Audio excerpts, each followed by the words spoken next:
Èmi Abíọ́dún ọmọ Ọláwuyì, mo ń fi àsìkò yìí mo fi ń kí gbogbo wa káàbọ̀ sínú oṣù tuntun. Ẹ ò wá jẹ́ ká tún tẹ́wọ́ ká gba ìwúre tóṣù yìí náà. Agbe ló laró kì í ráhùn aró, àlùkò tó lóṣùn kì í ráhùn osùn, lèkélèké tó lẹfun kì í ráhùn ẹfun. Gbogbo wa a ò ní ráhùn owó, a ò ní ráhùn ọmọ, a ò ní ráhùn ire gbogbo nínú ayé. Ohun tá ó jẹ tá ó mu kò ní wọ́n wá o. Oṣù Ògún la wà yìí, gbogbo wa adọwọ́ rẹ Ògún, ṣẹ́gun ọ̀tá fún wa káàrẹ́yìn òdì. Ẹni tó bá ń bínú wa kí ìwọ Ògún ó pa á, torí ajá tó bá forí kan Ògún ṣe ni Ògún ń pa á. Igi kígi tó bá fi bùkàn àsórín ṣe ní gbẹdànù. Dábọ̀ wá ṣẹ́gun ọ̀tá fún wa o, bá wa rẹ́yìn òdì. Bó bá ṣe lẹ́jọ́ oró ló fẹ́ mú tiwa gbọ́, ìpanu máa bo ní ti ọ̀rọ̀ máa bo lẹ́nu. Ìpanu máa bàfẹ́ kì í jẹ́ ká bàfẹ́ ó fọ̀hún, alánú ń fọ̀hún òun ni ti pẹ́pẹ́yẹ o. Ọ̀rọ̀ ọ̀hún inú ẹlẹ́dẹ̀ ní gbé, inú lóko ẹyẹ ń gbé, kí búburú wọn kó máa gbénú wọn o. Bó jẹ́ amánisẹ́ni ló fẹ́ ṣe wá, bó ṣe àfàìmánisẹ́ni ló fẹ́ ṣe wá, bó ṣe aṣenibánidárò òun ló bá fẹ́ ṣe wá. Bó bá ṣe iwájú ló ti ń bọ̀ wá, iwájú lejò ń fi ṣòro. Bó ṣe ẹ̀yìn ló ti ń bọ̀ wá, ẹ̀yìn ni àkéèké fi ń jà. Bó ṣe ẹ̀gbẹ́ ló ti ń bọ̀ wá, ẹ̀gbẹ́ lọmọ bíbọ ló fi ń já òwú. Ẹnu tí ẹ̀gà bá fi kọ́lé òun náà ní fi tú palẹ̀.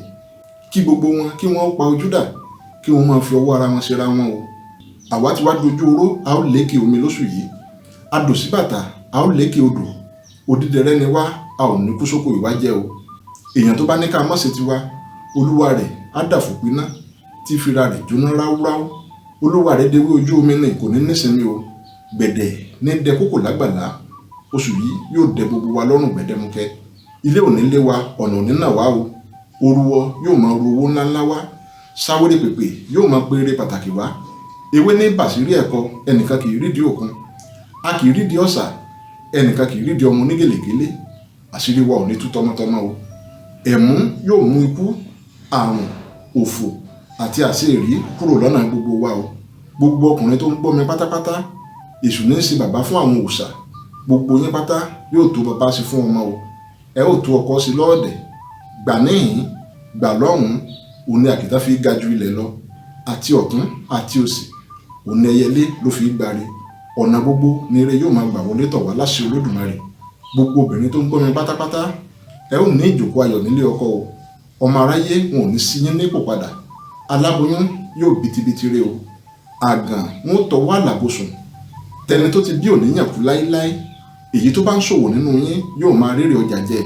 Oníṣẹ́ ọwọ́ gbogbo ẹ ò ní lùfin o. Ẹgbà kò ní gbarí ọwọ́ yín dànù. Ìgùnkúgùn òun la gbé gorí igi. Ìgùnkúgùn òun la lùkó gorí igi.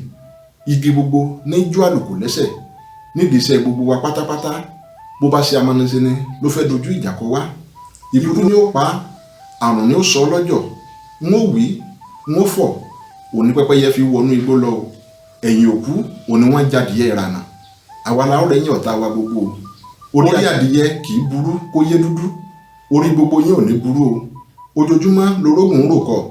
Ọ̀dọ́mọdé níṣo lórí òkòtó. Gbogbo ibi tá a bá wà, àwa la ó máa jó lórí láṣẹ Olódùmarè. Gbogbo ìwúre mi òní yóò ṣẹ mọ́ yín lóṣù yìí.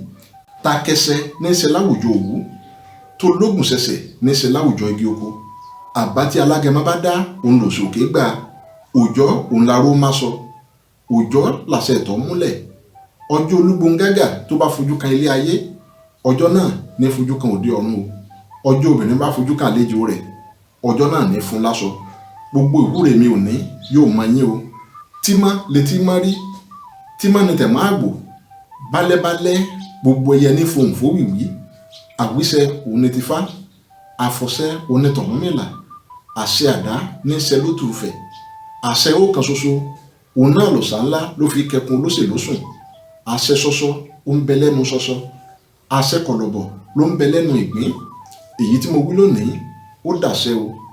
Ṣàngó kì í kọ òun orógbó, òrìṣà kan kì í kọ òun obì, Ọbàtálá kì í kọ òun ṣẹṣẹ ẹfun, kòkòrò kéékèèké kì í kọ òun ayétalẹ̀. Àṣẹ kò ní ṣàìṣẹ o.